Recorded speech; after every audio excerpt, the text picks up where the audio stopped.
Alhamdulillahi Rabbil Alamin. Wabihi nasta'in ala umuri dunya waddin.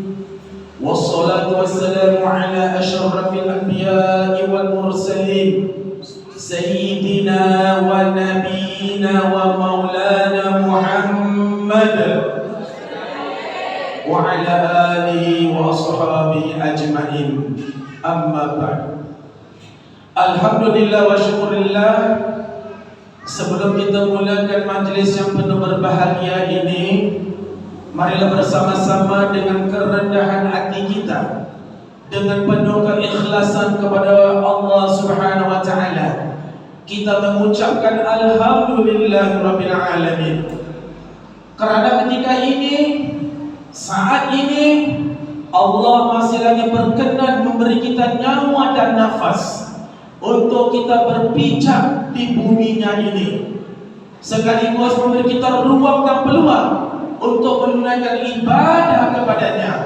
Mudah-mudahan segala pengorbanan kita, pelaksanaan kita, jihad kita untuk mendapat keridhaan Allah senantiasa mendapat dakapan kasih sayang darinya di dunia sampai di akhirat. Amin ya rabbal alamin.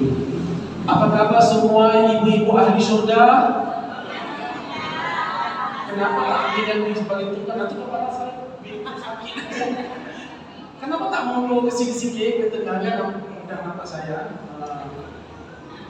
Saya mau berkenalan dengan jemaah orang Masjid Al-Hidayah ya. Tengah sikit. Nanti saya bisa lihat sampai situ saya balas sedikit. Lebih di depan saya dapat gelang emas. Terima kasih ibu-ibu. Alhamdulillah wa syukurillah. Hadirin hadirat yang diberkati Allah Ta'ala, kalau kita merujuk kepada firman Allah di dalam surah Az-Zariyat ayat 56, surah Az-Zariyat ayat 56, Allah Ta'ala berfirman, "A'udzu billahi minasyaitonir rajim, wa ma khalaqul jinna wal insa illa liya'budun." Shadaqallahul azim. Allah yang menyatakan, Bu, bapak-bapak yang saya kasihi, Allah menyatakan bahawa Dia tidak akan sama sekali mencipta jin dan manusia hanya untuk beribadah saja kepada Dia. Jadi perkataan ibadah itu luas. Perkataan ibadah itu luas. Bukan hanya sholat, bukan hanya tadarus, bukan hanya selawatan, bukan. Bahkan kita bertemu seseorang kita di luar sana pun, apabila kita mengucapkan salam, kita juga dianggap sebagai orang menjalankan ibadah kepada Allah Subhanahu wa taala. Tak lama lagi Allah membawa kita wisata ke satu tempat, satu bulan, satu masa yang mana segala permintaan kita akan dikabulkan Allah Subhanahu wa taala. Ketika Nabi Muhammad diturunkan Al-Quran, kita semua tahu kan, apabila malaikat Allah yang diutus membawa ayat Quran, "Iqra bismi rabbikal ladzi khalaq," membawa kepada Rasulullah sallallahu alaihi wasallam, malaikat Jibril menyuruh Nabi membaca ulang apa yang dia omongkan, dia cakap. "Ya Muhammad, Iqra bismi rabbikal ladzi khalaq." Muhammad sallallahu alaihi wasallam menjawab, "Ya Jibril, wa ma'ana biqari, aku tak tahu baca." Padahal ayat Quran itu bahasa apa, Bu? Bahasa apa? Arab. Nabi Quran apa? Apa Jawa? Nabi orang Arab. Kok apabila Jibril suruh baca itu ayat, kenapa Nabi tak bisa baca? Karena bahasa Arab yang kita cakap Arab dengan bahasa Al-Quran juga sama. Quran itu syair. Apabila saja ayat Quran itu diturunkan kepada Nabi Muhammad, dengan sendirinya Nabi Muhammad telah diangkat darjatnya menjadi Sayyidul Anbiya wal Mursalin, Sayyidul, penghulu segala Nabi dan Rasul. Yang bawa turun ayat Quran itu malaikat Jibril. Langsung pangkatnya dinaikkan Allah Ta'ala menjadi Sayyidul Malaikah, ketua pengurus segala malaikat. Dan sejarah mengatakan bahawa ayat Quran pertama itu diturunkan pada hari Jumaat. Maka hari Jumaat digelar sebagai Sayyidul Ayyam, pengurus segala hari. Maka sebab itu Al-Quran diturunkan pula pada bulan Ramadan. Pada bulan Ramadan Allah Ta'ala bukan hanya untuk mengajar kepada kita umatnya tauhid, enggak. Nabi bukan diutus untuk mengajar Quran, enggak. Tetapi kalau kita melihat ada hadis mengatakan, hadis riwayat Imam Bukhari, Nabi berkata, aku diutuskan untuk mencantikkan akhlak. Akhlak itu penting, Bu. Akhlak itu penting, bapak-bapak yang saya kasihi. Kerana banyak orang beriman tidak berakhlak. Bahkan ada orang yang berakhlak juga tidak beramal soleh. Kita harus paham, Bu. Bukan berarti saya pakai sarban, saya pakai gamis, saya ada tidak, saya orang berakhlak. Enggak. Akhlak itu bersangkut paut dengan keimanan kita. Keimanan kita. Orang yang sempurna imannya, dia mempunyai akhlak yang baik di sisi Allah dan Rasulnya. Kita mesti ada akhlak bagaimana kita mau berwudu. Kita wajib mempelajari bagaimana akhlak ketika beristinja. Bahkan kita dididik untuk berakhlak ketika mau buang air kecil itu panggil apa? Kalau saya kata, ibu kalau tak faham bahasa saya, maaf Bu ya, ini bahasa Upin dan Ipin. Saya sering diundang ke RJ dan Jannah semasa sahabat saya almarhum Habib Yahya. Kalau ngomong sama saya kata pedas, ini Ustaz Ipin dan Upin. Bahasanya bahasa Melayu lah, kita bahasa Melayu asli ya. Tapi saya juga ngomong bahasa Indonesia biasa. Kerana saya sudah lama di Jawa Timur. Sejak tahun 2006 sudah sampai ke Jawa Timur. Tapi saya bermain di Gondang Legi. 2006 hingga 2015 saya sering di Gondang Legi. Saya beramal di sana. Setiap bulan ada santunan beribu-ribu tempat kita kasih, bantu pondok dan sebagainya. Kemudian 2016 alhamdulillah saya dikenali seorang wanita mulia oleh Kiai Khairul di Malang. Saya dapat jodoh orang Malang, alhamdulillah. Itu istri saya. Jadi susah Bu, orang Singapura nikah orang Malang susah Bu. Saya tak ngerti bahasa Jawa, tapi ayat pertama, bahasa pertama yang saya pelajari, aku tresno seliramu kabeh. Yang kedua lagi sih, yang kedua gendeng. Yang saya tahu monggo dan sewu, tak apa Bu. Kalau saya tak pintar pun tak apa-apa lah Bu. Istri saya akan bantu saya di mana saja saya pergi. Ya, baik. Dalam ibadah tu, sehingga kan kita mau kencing, minta maaf saya terbuka biar kita lebih paham ya. Sehingga kita mau kencing pun kita wajib ada akhlak bagaimana mau kencing. Dalam bab fiqh, Nabi melarang kita kencing tempat orang lalu. Dalam bab fiqh, Nabi melarang kita kencing tempat orang berteduh. Nabi melarang kita kencing di tanah-tanah ada lubang, takut ada binatang di dalamnya. Tapi di sini kadang-kadang orang-orang laki-laki, saya omong di sini sebab saya di sini, bawa sepedaan berhenti di pinggir jalan, tembak aja, tembak terus. Tapi kalau omong agamanya pintar, kalau omong agama enggak mau kalah Bu, mau di atas saja. Tapi akhlak yang sepele seperti itu tidak ada akhlaknya gimana? Jadi siapakah orang yang benar-benar imannya sempurna? Kita lihat hadis Nabi. Satu potong hadis Nabi riwayat Imam Tirmizi yang dibawa oleh Ibnu Umar radhiyallahu anhuma. Rasulullah sallallahu alaihi wasallam bersabda, "Akmalul mu'minina imanan as-saduqu khuluqan." Itu Nabi umumnya bukan saya. Yang paling sempurna iman seorang mukmin, yang paling sempurna iman orang beriman siapa? Yang paling baik akhlaknya. Itu kata Nabi. Bahkan ada orang datang ke masjid pun tidak punya akhlak. Datang ke masjid mau solat tetapi memotori masjid. Ada kadang-kadang sampai Jumat pas saya jadi khatib. Kalau di Singapura kadang-kadang jadi khatib kita nampak orang dengar khutbah tapi tangannya cabut-cabut karpet. Kok tak ada kerja karpet mesti dicabut-cabut, cubit-cubit. Sampai gitu sekali. Kenapa? Sebab itu akhlak itu harus kita beli. Beli dengan mengaji. Kita belajar dengan ulama-ulama yang ada di sini yang mengikut cara-cara hidup Ahlussunnah wal Jamaah. Jadi petang ini saya nak bawa 4 akhlak untuk ibu bawa bekalan pulang, termasuk diri saya yang berdosa ini. Mudah-mudahan apa yang saya sampaikan ini saya dapat melaksanakan juga, ibu dapat melaksanakan juga. Akhlak yang pertama sekali Bu, akhlak ketika kita berdiri menghadap Allah Subhanahu wa taala. Bu,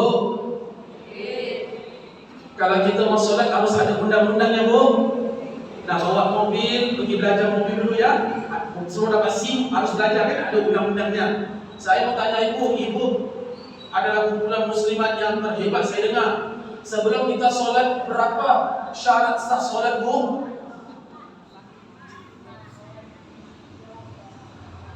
Sebelum sholat itu bukan berdiri aja Bu. Kita harus tahu. Bapak-bapak juga yang sudah tahu, alhamdulillah. Yang belum tahu saya berfungsi. Sebelum kita mau sholat, kita berdiri, kita harus tahu syaratnya sebelum kita sholat. Pertama, kita wajib pastikan kita itu yang mau sholat, kita sudah terangkat hadas besar dan hadas kecil. Artinya kalau malamnya sebelum sholat orang itu masih menanggung hadas besar. Mungkin malamnya dia bersatu sama istrinya, hubung badan lupa mandi junub. Dalam sholat dia teringat, loh, aku angkat wudhu tapi belum mandi junub. Sholatnya batal. Sholatnya batal. Karena hadas besar itu tidak tertutup dengan hadas kecil atau wudhu. Nah, bermakna dia harus tahu dulu dirinya bersih, hadas besarnya terangkat. Bukan hanya berdiri, pakai mukena, dengan baju jubah, pakai gamis, Allahu Akbar. Nah, kita harus ada akhlak. Sayyidina Ali kalau mau sholat berdiri saja menangis. Sayyidina Ali mau sholat berdiri saja, air matanya jatuh, badannya basah. Siti Fatimah datang peluk beliau dari belakang. Wahai kandaku, kenapa kau menangis? Ali menjawab, aku mau menghadap Allah, tapi aku bimbang sholat aku ini mungkin Allah tak terima. Sayyidina Ali ngomong seperti itu. Kok kita sholat, aduh.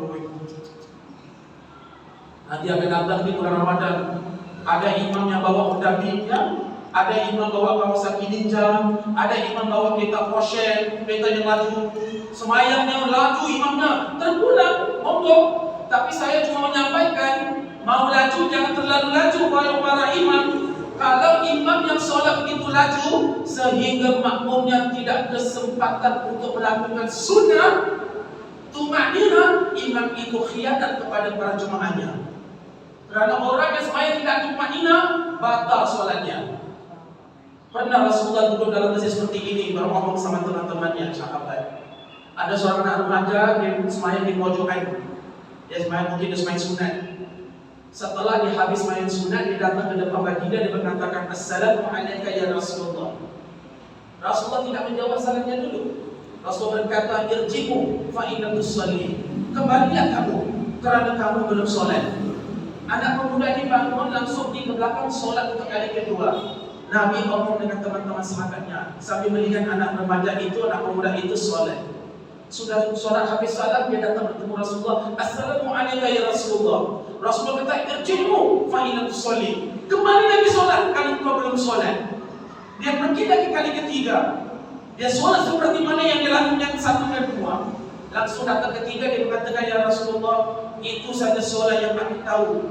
Nabi mengatakan kepada beliau, apabila kamu solat, hendaklah kamu tenang ketika kamu takbir. Apabila kamu rukuk, hendaklah kamu tenang bila kamu dalam keadaan rukuk. Apabila kamu i'tidal, hendaklah pada kamu ditegakkan, tenang di dalam i'tidal kamu. Dan apabila kamu sujud, hendaklah kamu tenang dalam sujud kamu. Maksud tenang di situ adalah tumanina. Itu kita harus paham. Jadi Bu, yang keduanya, kalau mau sholat, badan kita, pakaian kita, tempat sholat bersih dari najis. Harus tahu, kalau tak tahu tak bisa. Ibu taruh mukena di belakang pintu, gantungnya di belakang pintu. Kemudian ada cicak lewat, cicak berak, PAP di atas mukena ibu di bagian belakang. Ibu tak kelihatan tainya. Di mana ibu sholat? Maka sebab itu apabila kita mau kenal dari gerobak, dari belakang pintu atau tempat gantungan, kita lihat mukena kita di belakang, pastikan tidak ada najis yang ada di tubuh kita. Sama juga dengan baju takwa, dengan sarungan kita, karena orang yang sembahyang membawa najis, sembahyangnya tidak sah. Mesti ada tanggung jawab amanah kepada Allah Subhanahu wa taala. Yang ketiga, tutup aurat. Okey, saya mau tanya ibu. Wanita kalau sholat wajib tutup aurat tak? Wajib. Dalam mazhab kita, mazhab Syafi'i, apa yang bukan wajib? Aurat wanita apa yang bukan wajib dalam sholat? Apanya? Apanya? Bu wajah? Dengan? Saya mau tanya ibu, aurat laki-laki di mana, Bu? Dia jawab pusat sama lutut. Jadi nanti kalau saya mau sholat, saya ambil plaster tutup pusat, tutup lutut dengan yang terbuka. Ibu yang ngomongin bukan saya ya. Dia ngomong pusat orang laki-laki, orang laki-laki pusat dengan lutut. Saya ambil kain untuk pusat, saya tutup lutut. Jadi tengahnya dia open aja, nggak apa-apa. Ini sebab itu pengajian itu harus jelas, Bu. Aurat orang laki-laki ialah pergelangan pusat, pergelangan bukan pusat. Kalau seluarnya celananya tutup pusat, maafnya, celananya tutup pusat, tapi kalau dia rukuk, bajunya terbuka, nampak kulit belakangnya. Kalau kulit itu di bawah pergelangan pusat, batal solatnya. Bukan pusat, pergelangan pusat. Bermana pusatnya di sini? Tak boleh bawa sini. Terbuka sini pun batal. Terbuka sini batal. Dia pergelangan pusat. Jadi bukan pusat dengan lutut. Aurat orang laki-laki wajib menutupnya di pergelangan pusat, tutup turun ke bawah sehingga pergelangan lutut. Yang keempat, orang yang mau sholat dipastikan sudah masuk waktu. Sudah masuk waktu. Kalau selagi belum masuk waktu, sembahyangnya tidak sah. Hari Sabtu semalam, hari Sabtu ada seorang ibu tanya, Ustaz, saya sholat, saya belum masuk waktu. Tapi ketika sholat saya baru dengar azan. Gimana? Sembahyang batal. Karena kita harus yakin kalau mau sembahyang zuhur sudah azan zuhur. Kalau zaman dulu pakai matahari, condong ke barat, ada bayangannya. Tapi sekarang kita punya waktu, ada jam. Kita menggunakan kemudahan yang Allah berikan. Dan terakhir yang 5 syaratnya ialah hendaklah kita menghadap kiblat, itu yang paling penting. Maka sebab itu akhlak yang penting, Bu. Bukan hanya berdiri akan takbir aja. Bahkan kadang-kadang saya melihat, pertama kali saya datang di Kota Malang setelah saya menikah istri saya masuk satu masjid di bantaran depan rumah saya. Saya pakai gamis, pakai kopiah putih, saya sholat. Orang-orang masjid lihat saya dari planet mana ni? Ya, mungkin saya pakai gamis kan? Mereka melihat saya ada omongan, ini fahaman salafi, ini fahaman wahabi pada gamis.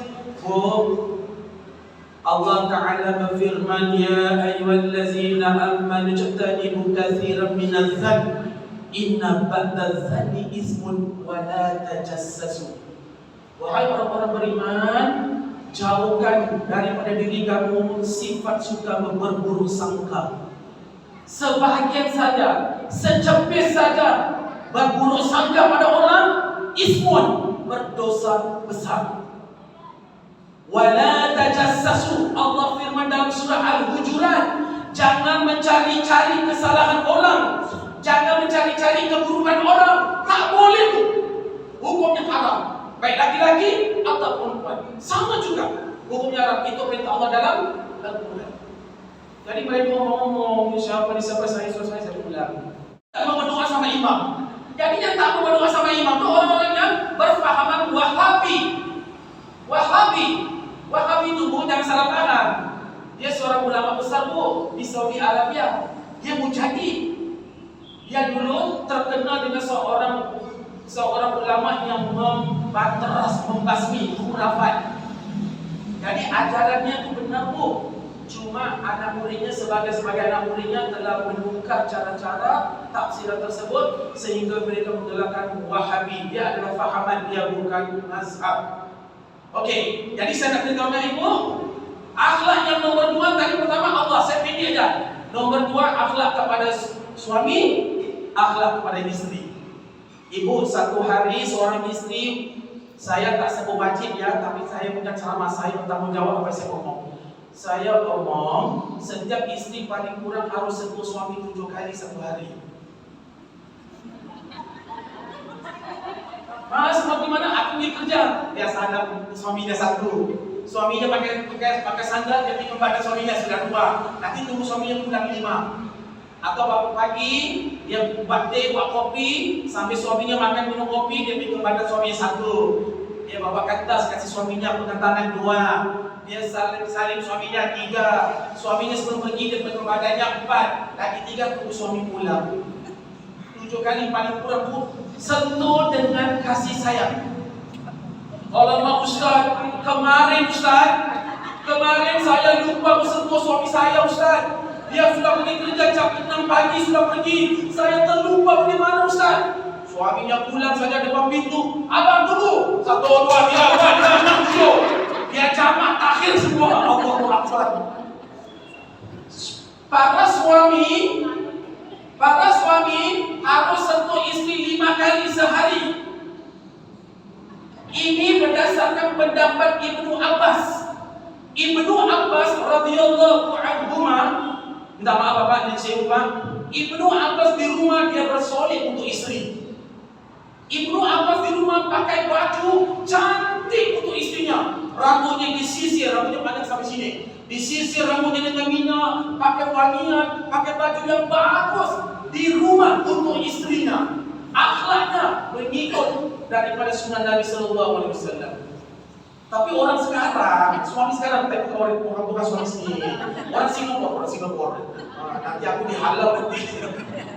Duduk di rumah pakai sarung, tak pakai baju. Sarungnya pun dia gulung macam roti. Aduh, cucu tarik lucut semua habis. Gimana ya? Rasulullah di rumah saja rambutnya disisir dengan minyak zaitun. Walaupun Rasulullah punya baju, sejarah mengatakan baju kabin Rasulullah ada 17 tampangan, 17. Ada yang mengatakan 19. Tapi Rasulullah senantiasa bersolek berhias untuk istrinya. Aisyah sedang duduk, Nabi datang di belakang Aisyah, mensisir rambut Aisyah. Pernah bu? Rambut ibu disisir suami? Tak pernah. Sebab ibu tak punya rambut. Tanya ulama itu. Inilah ya. Ada kalanya minta maaf Bapak dan Ibu. Ada kalanya kita orang laki-laki dengan teman omongnya bagus. Minta maaf ya. Kadang-kadang kita orang laki-laki bobot sama teman, omong sama teman, hormat teman, cakapnya bagus, percaya teman omong. Tapi kalau dengan istri kita kasar. Tapi mengaku Ahlussunnah, mengaku cinta Nabi. Maka sebab itu saya omong, orang yang berselawat kepada Nabi belum lagi dipanggil orang yang cinta pada Nabi. Selawat itu sebagai satu ibadah. Kalau kita cinta Nabi, bukan hanya cinta pada ibadah, kita harus wajib cinta bagaimana Nabi menjalani kehidupan dengan Siti Aisyah. Aisyah mau naik unta tak bisa bu Bapak. Apa Nabi buat? Nabi buat seperti ini ya. Harus Aisyah pijak perutku. Aisyah pijak, Nabi tolak punggungnya naikkan di atas. Orang sekarang kadang kalau pergi mall, istrinya badan sudah badannya macam LPG, tak mau pimpin istrinya, sampai istrinya mau naik eskalator takut. Bukannya dia bantu, dia marah istrinya. Makin banyak sangat, badan sudah duduk. Begitu bu. Jadi akhlak kita bukan hanya pada Allah Ta'ala. Orang yang sebenarnya yang bagus kepada Allah Ta'ala, dia pertama sekali akhlaknya dengan keluarganya dulu. Nabi sisir Aisyah. Petang-petang, sore-sore, Nabi ngomong sama Aisyah, ayo kita keluar ke lapangan, kita bermain sama-sama. Pernah suami ibu buat seperti itu? Semuanya tak pernah kenapa dong. Aisyah pernah dengan Nabi ajak balap, lomba lari. Yang pertama kali Aisyah menang, Aisyah joget. Sejarah mengatakan ketika itu Aisyah berusia 13 tahun. Ada mengatakan 12 tahun. Aisyah joget, Nabi, Rasulullah aku menang, engkau kalah. Nabi diam. Disitulah Nabi menghirup minuman. Kita memang tak ada, Bu. Tak mau berkongsi gelas. Kamu sudah sikat gigi belum? Belum. Tak mau. Itulah akhlak kita di mana? Kita akhlak di masjid bagus, kita akhlak di pengajian bagus, tempat mengaji bagus, dengan teman bagus, dengan orang besar kita hormat. Tapi istri kita, maka sebab itu apabila rumah tangga ada pergolakan, rumah tangga ada kekurangan akhlak, Allah Ta'ala mengancam kita dengan firman-Nya di dalam surah Tahrim ayat yang ke-6. Allah Ta'ala berfirman, Ya ayyuhal Imran ayat 132, Allah mengatakan ittaqunna uiddat lil kafirin. Takut kepada neraka yang diciptakan untuk orang kafir. Tapi orang Islam juga dilontar ke dalam. Kenapa? Karena dia berani mencabar Allah Subhanahu wa Ta'ala. Itu akhlak dengan keluarga yang paling penting. Maka sebab itu saya nak beritahu, ibu datang pengajian, ibu selawatan, ibu harus tahu di mana kedudukan ibu sebagai seorang istri kepada suami ibu. Itu juga dengan seorang bapak, seorang suami. Apa-apa keputusan yang mau diambil wajib karena selawat, tapi kita mesti ikut juga cara Rasulullah. Bagaimana Rasulullah SAW menjalani kehidupannya dengan Siti Aisyah. Ibu pernah dengar tak yang Nabi punya bangunan tak makan? Pernah dengar? Tahu.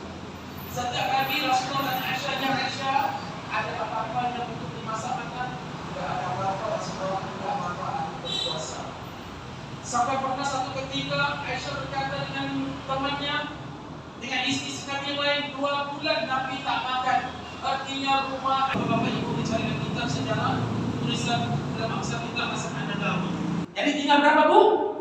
Tinggal 1 biji. Apa Nabi buat? Nabi patah 2, setengah untuk Aisyah, setengah untuk aku. Subhanallah. Ada orang laki-laki termasuk saya melakukan seperti ini? Enggak. Ada suami-suami kalau makan coklat istrinya buang. Semua dia masuk.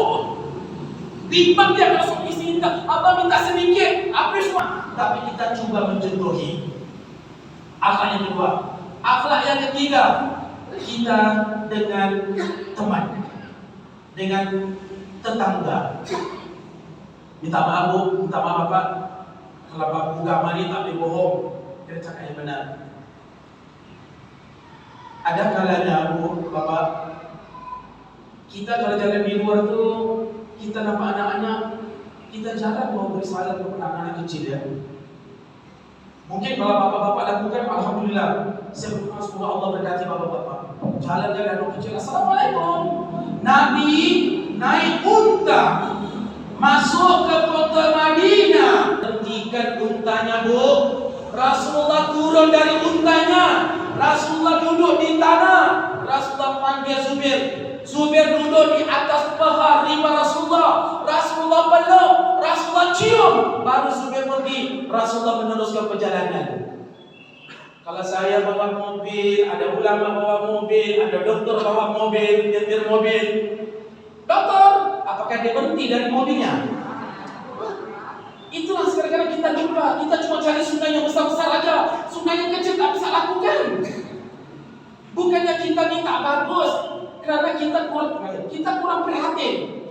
Kita mau tunjuk sama orang, mohon maaf pensiun. Kita mau tunjuk sama orang, aku mempunyai sunnah yang besar. Aku bisa lakukan sunnah yang besar. Tapi yang kecil-kecil kita tak dapat laksanakan. Gimana, Bu? Selalunya Allah pandang sunnah yang kecil dulu, bukan sunnah yang besar. Kalau ibu kita masuk hutan, Bu, kita mau bakar api, kita pakai ranting kayu, kita pakai pohon yang besar. Kita pakai ranting kayu dulu. Ranting yang kecil-kecil kita dibakarkan dulu. Bila apinya sudah hidup, baru letak pohon-pohon dan ranting-ranting yang besar. Maka sebab itu sunnah yang kecil dilaksanakan dulu. Sebatikan dengan jiwa kita, baru kita dapat melaksanakan banyak lagi sunnah-sunnah yang besar. Jadi kalau ibu jalan-jalan di luar, kalau ada anak-anak main, ibu jangan malu, Bu. Ibu bersalam. Nah, assalamualaikum, waalaikumsalam. Dia berkata, Inna awlan nasa bila man bada'ahum bisalam. sesungguhnya orang yang pertama dalam pandangan Allah, orang yang pertama dapat rahmat Allah, dia yang menggunakan salam, bukan ustaz, mohon maaf, bukan ulama. Jadi kalau kita jalan tu dapat anak kecil bermain di masjid, assalamualaikum, tak rugi kita. Tapi kita tak mau, mohon maaf, kita balikan masjid, kita takmir, kita doktor, kita insinyur, kita guru besar, kepala guru. Kita mau orang lain semua umur dengan kita assalamualaikum, assalamualaikum, tetapi kita rugi daripada Allah Subhanahu wa taala. Inilah akhlak yang saya memberitahu. Seorang sahabat Nabi bernama Ibnu Umar radhiyallahu anhuma, anak kepada Sayyidina Umar Al-Khattab radhiyallahu anhu. Satu ketika sejarah memberitahu Nabi duduk bersama sahabat di dalam masjid memberi ceramah, memberi mau'izah hasanah. Di antara mereka ada anak kecil bernama Ibnu Umar radhiyallahu anhuma. Apa Nabi berkata dalam ceramah tersebut? Di dalam mau'izah tersebut Nabi omong dengan para sahabat, ya ayuhan nas, taqra'us salam ala man arafta wa man lam ta'rif. Maksudnya, wahai manusia, sebarkan salam kepada orang yang kamu kenal dan juga kepada orang yang kamu tak kenal. Nabi omong. Setelah Nabi omong hadis ini, Ibnu Umar anak remaja keluar dari masjid. Pergi ke mana? Dia pergi ke pasar. Di pintu pasar, dia berdiri di pintu pasar. Setiap orang masuk dalam pasar, assalamualaikum, assalamualaikum, assalamualaikum, assalamualaikum. Sehingga para sahabat Nabi melihat perbuatan Ibnu Umar. Mereka melaporkan kepada ayahnya Umar Al-Khattab radhiyallahu anhu. Umar, apa dah jadi dengan anak sampean? Kenapa dengan anak aku? Si Abdullah, namanya Abdullah. Abdullah ada di pasar. Tak tahu kenapa ya, semua orang dia salam, semua orang dia saling beri salam. Umar pun terperanjat. Apa ini? Tapi Umar orangnya tegas. Umar tidak ambil keputusan. Umar pergi ke rumah Rasulullah sallallahu alaihi wasallam. Umar pergi ke rumah baginda Rasulullah sallallahu alaihi wasallam. Umar bertanya, Rasulullah, tadi aku tidak datang ke majlismu. Tadi kamu dari mana? Contohnya dia omong, aku dari masjid beri mau'izah. Ada apa yang panjenengan omong? Oh, tadi aku sampaikan hadis, ya ayyuhan nas, wahai manusia, taqra'us salam, sebarkan salam. Ala man arafta, kepada orang yang kamu kenal, wa man lam ta'rif, kepada orang yang kamu tidak kenal. Apabila Rasulullah berkata demikian, Umar ketawa. Umar cakap, oh anak aku lakukan apa yang Nabi omong. Dia biarin anaknya. Ini bu, kita beri salam bukan hanya orang yang kita kenal, yang tak kenal pun kita salam, tanya namanya. Minta maaf Bapak, kita datang Jumatan Pak, setiap Jumatan kita duduk, kita cuma salam. Pernah tak kita tanya sebelah kita, assalamualaikum, namanya siapa?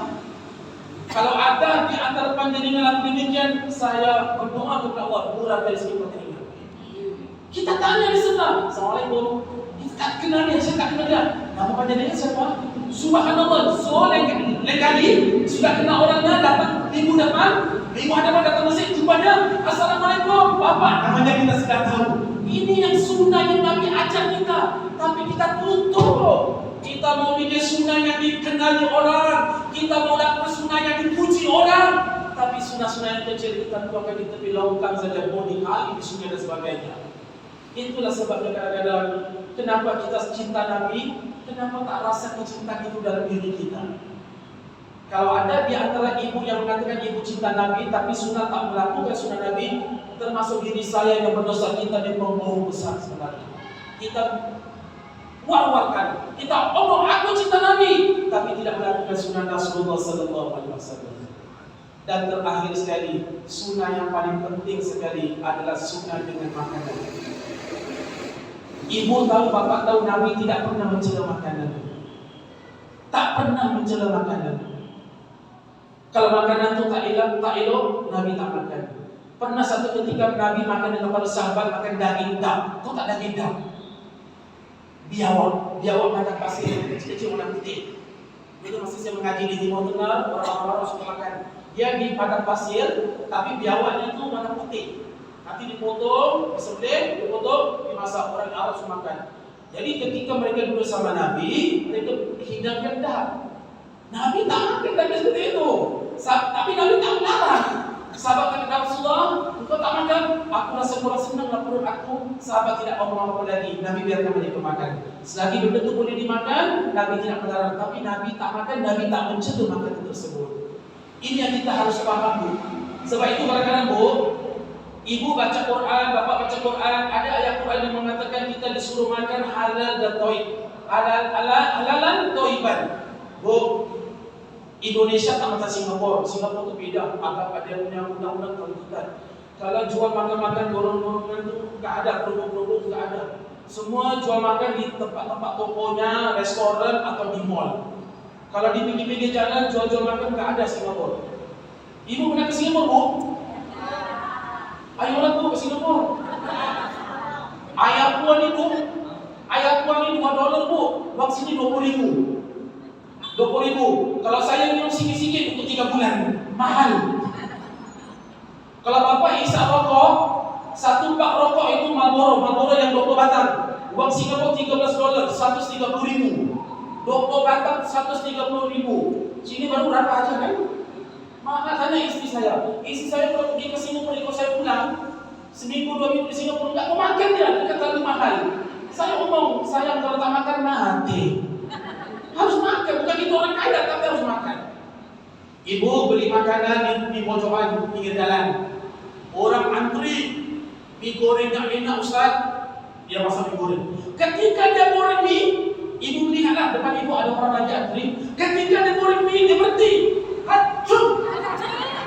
Dia goreng lagi.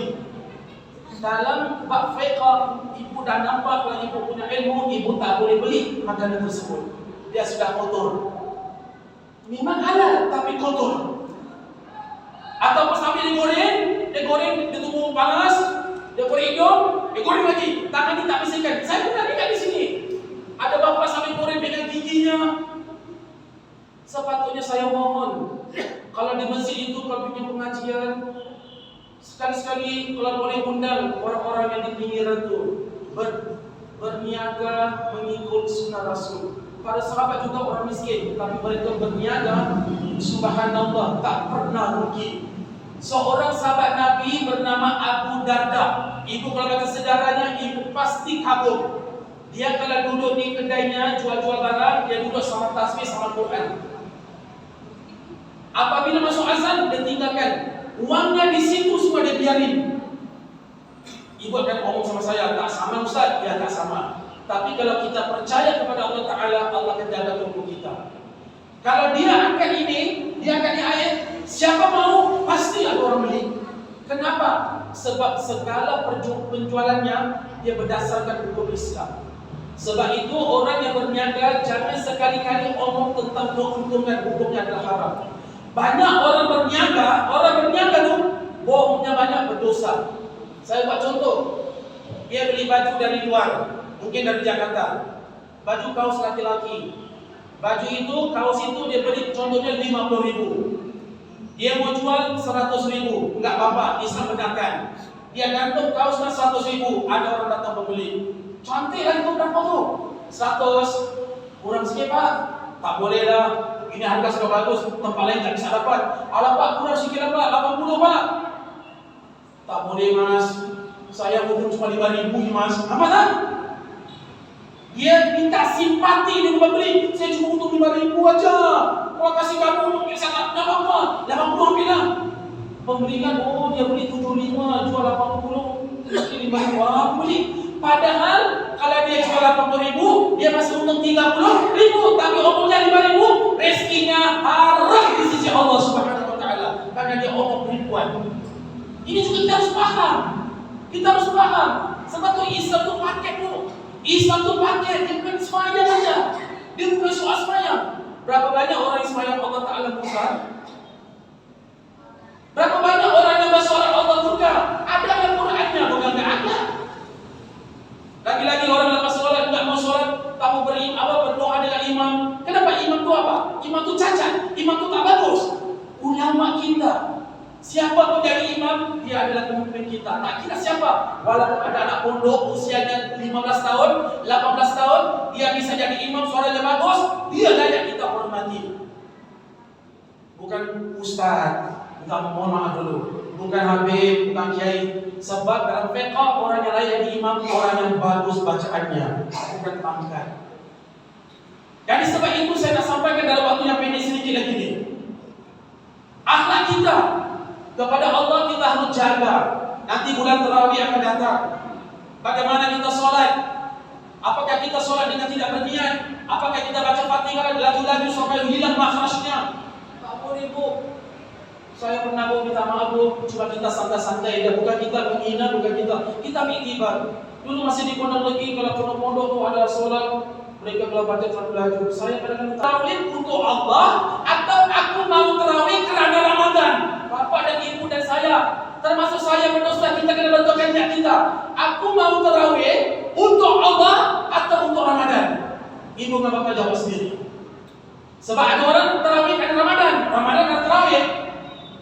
Jadi datang, aku sudah berbuka puasa, aku sudah iftar, datang ke masjid tarawih kerana Ramadan, tapi bukan kerana Allah Subhanahu Wa Taala. Niat kita harus betul, Bu.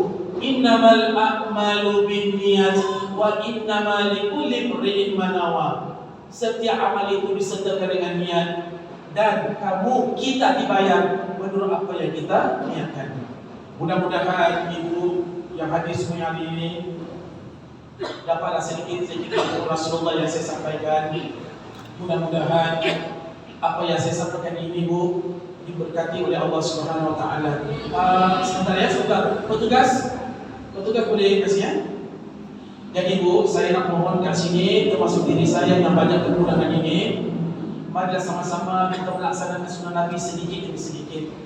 Sunnah Nabi dalam rumah tangga kita, sunnah Nabi ketika kita masuk WC, sunnah Nabi kita jumpa anak kecil dan sebagainya. Warga, tetangga, bagaimana sunnah Nabi kita bersama dengan teman kita. Kita cari teman kalau kita buat salah dia tegur kita. Itu teman sayang. Kita buat salah teman kita marah. Janganlah haram. Ada orang yang sudahlah. Kamu jangan tegur teman aku lagi. Semuanya kamu mau omong saya salah. Sepatutnya kalau ada teman yang bisa memberitahu yang kita lakukan dosa pada Allah, teman itu yang sepatutnya itu sayang. Kita susah nak cari, Pak. Kita susah mencari sahabat yang tegur kita buat salah. Ada kala orang laki-laki di sini pun juga sembahyang di masjid, keluar di masjid, merokok, umpat hal orang. Baru saja bertemu dengan Allah, umpat pasal orang, umpat pasal imam, mengumpat pasal pasal Bilal, mengumpat pasal teman-temannya, tapi baru saja beribadah. Kenapa? Sebab dalam dirinya banyak kekotoran yang belum dia keluarkan. Sebab itu dia bawa masuk ke Ramadan, semuanya habis. Jadi mudah-mudahan Allah Ta'ala memberkati kita semua. Alhamdulillah, Bu, hari ini saya bawa santunan sikit untuk Ibu, ya. Ayo cepat bagikan. Mudah-mudahan santunan ini yang hadir semua akan dapat. Semoga benar-benar jemaah saya dari Singapura diberkati Allah Subhanahu Wa Taala. Terakhir sekali, Bu, saya mohon maaf seandainya mau'idah saya ini kasar. Saya tuh beginilah, Bu, di mana-mana kalau diundang itu memang semangat, Bu. Semangatnya bukan karena semangat orang yang hadir, semangat kerana nak menyampaikan ilmu yang Allah beri pada saya yang sedikit ini. Yang sedikit ini. Maka sebab itu saya banyak bergaul dengan ulama di sini, para ustaz. Saya belajar. Saya juga punya teman Muhammadiyah, saya juga punya teman Syiah, saya juga punya ada teman Salafi di Singapura. Tapi kita kawan, tak pernah lalu, Bu, kita kawan. Saya pernah diundang di Singapura menjadi imam kepada Masjid Muhammadiyah. Saya ikut cara Muhammadiyah. Sahabat saya orang Salafi, Bu, orang Salafi yang cingkrang dulu. Dia pun orang macam seperti kita, cuma fahaman yang ketat. Tapi bila dia masuk ikut saya sembahyang Jumaat, saya jadi khatib. Ada furu nazilah, dia pun angkat tangan. Saya berdoa, dia pun duduk bersama. Kita masih menghormati satu dengan lain. Kita meraihkan, Bu, kita meraihkan. Dan terakhir sekali saya nak sampaikan sini, Bu, siapa saja yang ada di masjid ini yang menyampaikan pengajian, Ibu jangan pilih siapakah ulama tersebut, siapakah. Siapa yang duduk di sini depan kita menyampaikan, dialah guru kita walaupun usianya 15 tahun. Cukup banyak bu. Ibu kalau baca sejarah ibu tahulah. Ibnu Abbas masih tidak beri. Ibnu Abbas ketika usianya 15 tahun duduk dalam masjid bermain. Anak remaja. Setelah Rasulullah wafat, kemudian di sana ada 10 orang duduk, 10 sahabat, sana 10 sahabat, sana 10 sahabat, sini 15 sahabat, sini 30 sahabat. Setiap kumpulan mereka membicarakan tentang hukum. Semuanya bingung. Mereka bingung bagaimana mau menyelamatkan solusi semua hukum-hukum tersebut. Semua ketua kumpulan datang jumpa dengan Ibnu Abbas radhiyallahu anhu. Ketika umur 15 tahun, dia solusikan semua hukum-hukum agama. Jadi kita sebagai ulama, kita merujuk kepada anak muda yang belajar di pondok bertahun-tahun. Enggak rasa malu pun. Saya pernah rujuk dengan teman-teman saya yang masih ada di Al-Azhar, usia baru 25 tahun, masih belajar di Mesir, belajar di Saudi. Saya merujuk melalui WA. Kenapa? Minta pendapat dari mereka. Jadi ibu, teruskan perjuangan ibu, teruskan akhir-akhir ayat kita. Jangan dipikir di mana kita mati. Terakhir bu, jangan dipikir di mana kita mati. Aku mau mati di Madinah, di Mekah. Jangan bu. Pak, jangan pak. Jangan dipikir di mana kita mati, tapi kita pikirkan dalam keadaan apa kita dimatikan. Dalam keadaan apa Allah cabut nyawa kita. Ketika sujud, ketika pengajian, selamatan, syahid, insyaAllah syurga bagi kita. Mudah-mudahan Allah Ta'ala memberkati kita bersama. Amin ya rabbal alamin. Kita tutup majlis, kita baca surat Al-Fatihah. Pertama kita niatkan kepada takbir masjid Al-Hidayah. Terima kasih banyak-banyak sudah mengundang saya. Kedua, kita hadiahkan kepada diri kita sendiri, semua hadirin dan hadirat, muslimin muslimat. Kemudian kepada kedua orang tua kita, sama ada yang masih hidup atau telah meninggal dunia, kita bacakan juga niatkan Fatihah kita untuk anak-anak kita, suami kita, istri kita, cucu kita, menantu kita, dan tetangga-tetangga kita, sahabat anda kita. Semoga kita semua sekali senantiasa di dalam perlindungan Allah Subhanahu wa taala insyaallah. Amin ya rabbal alamin. Al-Fatihah.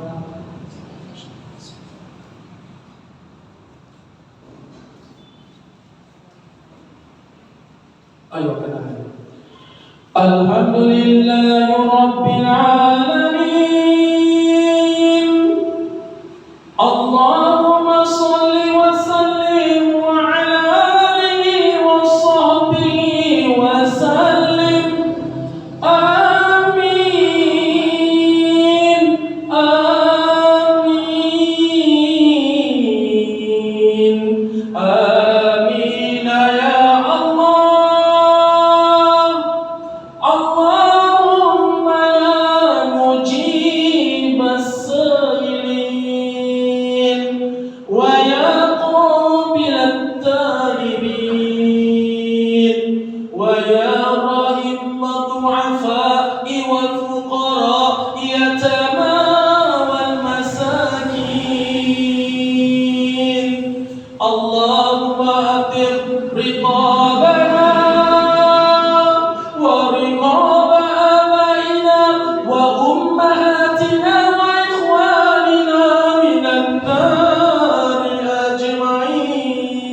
Alhamdulillahirabbil alamin. Saya ucapkan terima kasih kepada Bapak Ustaz. Alhamdulillah ceramahnya, nasihatnya Bapak Ustaz sangat-sangat mantap. Masalah fikih dan sebagainya. Para bapak ibu hadirin sekalian yang kami hormati, kami sebagai pengurus Masjid Al Hidayah mulai awal sampai akhir ada kurang dan lebihnya, kami mohon maaf yang sebesar-besarnya. Kami akhiri, wassalamualaikum warahmatullahi wabarakatuh. Allahumma sholli ala Muhammad, Allahumma sholli ala sayyidina wa maulana Muhammad. Hati-hati di jalan, sandalnya jangan sampai keliru.